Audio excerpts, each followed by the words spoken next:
Books, books. I like books. I'm gonna read them all. Hi readers, I'm Chris. Welcome to my channel where I review fantasy, Stephen King, all sorts of books, and today I'm going to be counting down the top 10 best adult fantasy series of all time. Just kidding, this is 100% totally biased, just my opinion, and only based on stuff that I've actually read. So these are my 10 personal favorites, and actually this video was requested by Nymeria like a year ago when I did a favorite YA fantasy series. So Nymeria, I'm sorry it took me so long to get to this, but better late than never. So I'm going to jump right in with number 10, my 10th favorite adult fantasy series, Lord of the Rings, J.R.R. Tolkien. And yes, this is The Hobbit, not Lord of the Rings, but at the time I'm filming this, I am trying to get ready for vacation. My special edition of Lord of the Rings is in storage somewhere. I didn't have time to get it out. But chances are, if you're watching this video, you are familiar with Lord of the Rings. I mean, most people are. It's one of the most classic fantasy tales of all time. It has everything an adult fantasy should. It's got great characters, elves, dwarves, wizards, dark wizards, rings of power, ogres, orcs. This series has everything. So why is it so low on my list, you might ask? Well, if I'm being honest, when it comes to actually reading Lord of the Rings, like the reading experience, I do struggle a bit with classic fantasy. Because for me personally, I tend to find it a little dry. Like there's only so many pages I can read of like the group walking through the forest. And again, this is just me personally. I love Lord of the Rings. I love it for everything it represents. It's always going to have a place on my top 10, but that is why it's on the bottom, because it's just not something that like I reach for all the time when I'm in the mood for a fantasy. I'm sure that many people watching this video probably think that this one should be number 1, but that's why it's my list. My 9th favorite adult fantasy series is the Kingkiller Chronicles by Patrick Rothfuss. This is a series that's relatively new to me. I discovered it a few years ago. Actually, when I first started my Bookstagram page, someone recommended this to me, and I ended up loving it. Now, the series is one of multiple on this list that isn't finished yet, so who knows, maybe I'll do this list again sometime in the future and we'll see if anything changes. But for right now, this is a great story about an innkeeper, and one day this guy walks into the inn who is a chronicler, someone who's going out in the world to chronicle all of these things, and he's heard this tale of this mysterious, like legendary warrior that's done all of these things, and he thinks that this innkeeper is the person that he's trying to find out about. So they sit down, and every book so far, book 1, book 2, is a day of the innkeeper telling the chronicler the tales of his life.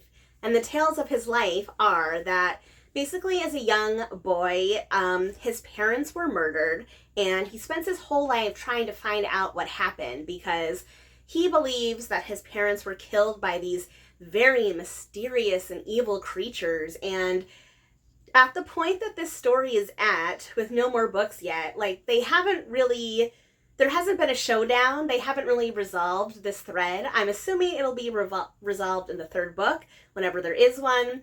But after his parents are killed, he goes through a period of time where he's just like homeless in a city, trying to survive. He ends up getting into a school where he learns magic, except in this world, it's not magic. They call it sympathy. And actually, that's one of the things I really like about this series.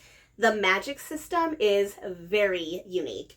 It would take me a whole series of videos to explain it, but let's just say it's really, really cool. So what I like about this series, I like the characters. I like that it has like a classic fantasy feel, but reads more modern. So again, because this series isn't finished, it's a little bit lower on my list. And also, again, some of those classic fantasy writing styles I do struggle with sometimes, but overall, this is a fantastic story. My 8th favorite adult fantasy series is A Discovery of Witches by Deborah Harkness. This is a fantastic book. It is a fantasy romance about a witch and a vampire. Oh yes, a witch and a vampire. Our witch is Diana. She's a student at Oxford University. In the beginning of the series, she doesn't really know that she's a witch, but she mistakenly takes out a book, a magic book from the library, and this unleashes this magic and sets off this whole series of events because this book is this legendary book. It's super powerful, and once she makes it appear, everyone wants it. The witches want it, the vampires want it, everyone's fighting to get this book. And of course, along the way, she meets Matthew. Matthew is a vampire. The two fall madly in love, but of course, it's like a Romeo and Juliet situation where, vampires and witches aren't supposed to mix. I love this series for a number of different reasons. A, I'm a big fan of witches. B, I'm a big fan of vampires. So, it's got all the stuff that you would like in that story. All the witchy magic powers, all the vampire stuff. There's good vampires, there's bad vampires. The bad vampires are really evil. Stuff gets really, really dark. But of course, Matthew is a good vampire, so that makes him slightly sexy. There's just a lot of good things going for this series, and I find it really fun. That's why it's a bit higher on my list. It's just fun. And you're gonna hear me say this again about some of the other books that are higher up on my list. I just love a fun fantasy. My 7th favorite adult fantasy is going to be the Mistborn series by Brandon Sanderson. And when I say Mistborn, I am referring to the original trilogy because that is all I have read. This is actually a newer series to me. I only recently discovered Brandon Sanderson within the past couple of years, and Mistborn was the first book that I read of his, the first series that I read of his. I really like this book for a couple of reasons. First of all, our main character, Vin, is such a great female protagonist. A lot of times in fantasy, you either get the badass female or the, I don't think I'm special, but I'm the most special female. And Rin is completely different. She's completely different. She's an introverted type of character, so she's not spunky or a go-getter, but she's still very brave. Even though she is quiet and shy, she's still intelligent and she still knows how to use the skills that she does have to her advantage, which I think is really, really cool. The other thing I discovered about Brandon Sanderson through these books is his endings are just mind-blowing. His endings are the stuff of legends. The end of Mistborn blew my mind, and the third book, The Hero of Ages, is one of my favorite books of all time. I love that book. Now, I do have to say that the middle book, The Well of Ascension, that one I did not like as much as the other two, so that's why this series is slightly lower on my list. Even though it has so many good stuff and so much mind-blowing stuff, that middle book, I struggled with that one. That one was way too slow, and I felt like nothing had happened in it. But again, overall, I still absolutely love the series, and it started me down the path of loving Brandon Sanderson. Number 6 and number 5 were really hard to pick between, but for number 6, I ended up going with the Winternight Trilogy by Katherine Arden. Again, this is another series that is relatively new to me. I read these books over the past year or two, starting with The Bear and the Nightingale. This book, if you're not familiar with this series, is based on Russian folklore. So we have a young girl named Vasilia who lives in the Russian wilderness, and her town is a town that, quote unquote, keeps the old ways. They have all these creatures, these mythological creatures that live in their town. There's one that lives in the oven that helps protect the home. There's one in the stables that helps protect the animals. There's all these little godlike creatures everywhere, but a new priest comes to town and he is on a mission to bring Catholicism to the world, basically. So as the people of the town start to convert to this new religion, all of the old creatures start to lose their powers, and Basilia is basically the only one left who can still see them. Not only can she see them, but she can actually interact with them. And as if that was bad enough that these creatures are losing their power, because their power is draining, there is a dark force that is beginning to rise and beginning to grow in power. That's like a very simple setup for this book, but it just goes so deep into mythology, into lore. It goes deep into Russian history and how Moscow is going to be invaded by these nomadic clans. So there's this war going on. There's like an actual physical war in the real world with real soldiers, but then there's also this magical war that's going on between the forces of good and the forces of evil. Oh my god, there's so much good stuff in this book. So much good stuff. And the third book in this series, the last one, actually made me cry, not once, not twice. I just read it this year, and that book helped cement the Winternight Trilogy's place on this list. I absolutely loved it. The only reason it's not slightly higher is because the rest of these books just have this slight nostalgic edge over this one, but I think given time, this one could go even higher. So while the books in the top 5 of this list are all here because of a nostalgia factor, which just gives it that little edge over some of these other books. So starting with number 5, the Solas Series by Gail Carriger. If you've never heard of Gail Carriger or never read one of her books, like, seriously, stop this video, go out and read it. She writes steampunk fantasy, and her books are just freaking phenomenal. They are funny, they are witty, they're just amazing. So in this world, our main character, Alexa Terabati, she is like the oldest sister in her family, but she's like a spinster because she doesn't want to get settled down and married. And she is what's known as a preternatural. So that means that she doesn't have any supernatural abilities, but she does have the ability to drain other people's powers. So this is a world that's full of werewolves and ghosts and vampires. And if one of them were to touch her, they would become human because she like sucks the power from people. So because of this unique ability, she gets pulled into this mission for the crown. She meets vampires and werewolves and all sorts of things along the way. She ends up having an amazing whirlwind romance with a certain character who I don't want to give away. But again, these books are like Victorian era, but yet have all the gadgets of like modern day. I love the costumes. I love the manners. I love the wittiness. It's so funny. These books are so funny, and they just make you smile and they make you feel good. Like, I just love them so much. So why is this one only number 5? It's only number 5 because I think the other ones like have more of a fantasy, like high fantasy element to it, which this one doesn't. You can see it's a little bit shorter of a book, but still one of my favorite series of all time. All right, top 4. My 4th favorite adult fantasy series, A Song of Ice and Fire, George R.R. Martin. Yes, I'm a huge fan of A Song of Ice and Fire / Game of Thrones. I'm a huge fan of the series. And this is another one that's not 100% done yet, so again, this could change. But this series has all the things that I love about books. It has amazing characters, it has freaking dragons, and it has intrigue. Like, other than fantasy, I am actually a big fan of historical fiction, but not all historical fiction. I love Philippa Gregory, who writes like Tudor era England.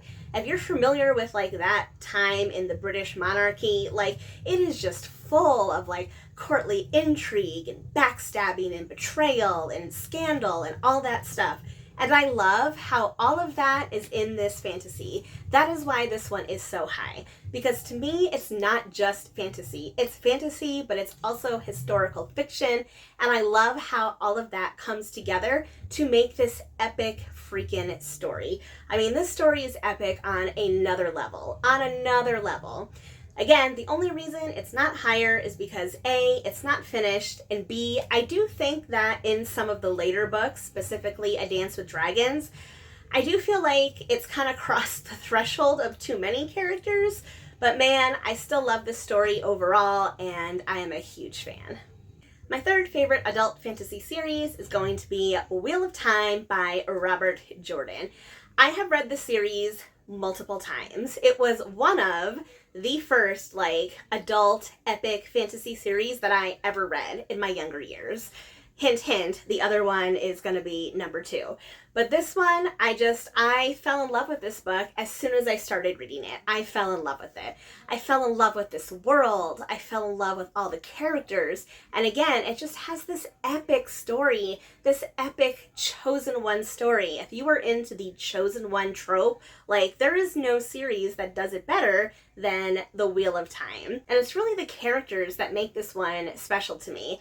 Not only are there amazing male characters, Matt in particular is my favorite, but there's also amazing female characters. And this was one of the first books I think I read when I was younger that was like a high fantasy, an epic fantasy that had a multitude of female characters. There are so many female characters, so many strong female characters that really made an impression on my young mind. And again, the nostalgia factor is very high with this one. It's always going to be one of my favorites of all time. Again, number 1 and number 2 were really hard to decide between, but my second favorite adult fantasy is going to be the Sword of Truth series by Terry Goodkind. If you take all the books in the original series, plus the Chronicles of Nikki, plus some of the other books, there's over 20 books in this series, and I have read them all. Not only have I read them all, but I've read a majority of them multiple times. I think I only read the Chronicles of Nikki once. This is another epic fantasy that is the chosen one trope. But unlike the Wheel of Time series, I feel like this one is much more contained. We have 2 main characters, Richard and Kaylin, and even though there are side plots, the main story is about them. In the Wheel of Time, yes, there's Rand, but there's so many other characters. And this one, these are our 2 main characters. Richard grew up in a land with no magic. He's a simple huntsman, a woodsman, a guide. And one day he meets a mysterious woman running through the forest who is seeking help from a wizard. And of course, Richard is there's no wizards here, because where he lives in his part of the world, there's no magic. Well, come to find out, there's a whole nother world. There's tons of magic. There's magic swords. There's an evil emperor trying to take over the world. There's a whole secret kingdom, and there's big wars. Oh my God, there is so much stuff in this book, so much stuff. And like I mentioned about Wheel of Time, strong female characters, Kaylin, I think, is the strongest female character of all time. Kaylin is the epitome of what a strong female character should be. She is what's known as a confessor, and that means that she has the power to basically make someone do whatever she wants them to do. If she touches someone and releases her confessor power onto them, she basically takes control of them, and they will do whatever she wants. This is used most of the time to get people to confess to things because they have to tell the truth. But when you really think of it, her powers go beyond that. When someone gets touched by a confessor's power, they are no longer themselves. They basically lose their soul and they just become a puppet that's just alive for what the confessor wants to do. So needless to say, someone that has this type of power has to be a very special person, because can you imagine how easy it would be to corrupt someone with that? And Kaylin is that. She is strong, she is powerful, but she is incredibly compassionate and kind. She has the biggest, strongest heart of anyone. And again, when I first started reading this series, I was probably in high school, and I wanted to name my children after Kaylin and Richard. I absolutely loved her, and again, to date, she is probably still my favorite female character of all time. And so finally, that brings me to my number one favorite adult fantasy series of all time, a series that is very special to me in so many ways, and that is Kushels Dart by Jacqueline Carey. As you can probably tell, this book is well loved because I have read it a bazillion times. I've read it a million times because this series is just something that is really special, really special. If you're not familiar with Kushels Dart, we have a young girl named Phaedra, and Phaedra has been raised to be a courtesan. In this world, the world that Jacqueline Carey has created, the women who use their body to provide pleasure to people are basically like worshipped. They are held very high in society because what they do is very special. And Phaedra is even more special than that because she has a unique ability to feel pleasure from pain. When I say that this book is sexy, like if you haven't read it, you have no idea. And again, when I first read this book back in high school, this book absolutely blew my mind. It opened my mind to so many different things, so many forms of love. The whole thing about this world is their motto is love as thou wilt. So no matter who you love, whether it's a man who's in love with a man, a woman who's in love with a woman, vice versa, all of that is in here. There's so much representation in here, and not just for love, but for pleasure as well. And that was something that I had never seen before in this type of story. And honestly, I don't think I've ever seen it again. Like, the way that it's handled here is just absolutely beautiful. It takes something that, like, could be pornographic, but it makes it a work of art, and it makes it beautiful. And this series is just, it's just so good. And again, Phaedra, even though Kaylin is still my favorite female character, Phaedra is just another one who's just freaking amazing. Freaking amazing. I love this series so much. It's got magic, it's got steam, it's got one of the most epic romances of all time. It's just so good. Again, if you have not read this one, I highly encourage you to read it because it is truly something special. Clearly, I could go on and on about Kushels Dart all day, but I'm going to end it here. So those are my current top 10 favorite adult fantasy series of all time. Maybe I'll revisit this in a few years, see if anything's changed. But until then, now I want to know from you, what are some of your favorite adult fantasy series of all time? Let me know in the comments section below. And as always, if you like this video, please give it a thumbs up. If you're not already, please subscribe to my channel for more bookish stuff coming your way soon. All right, everyone, happy reading.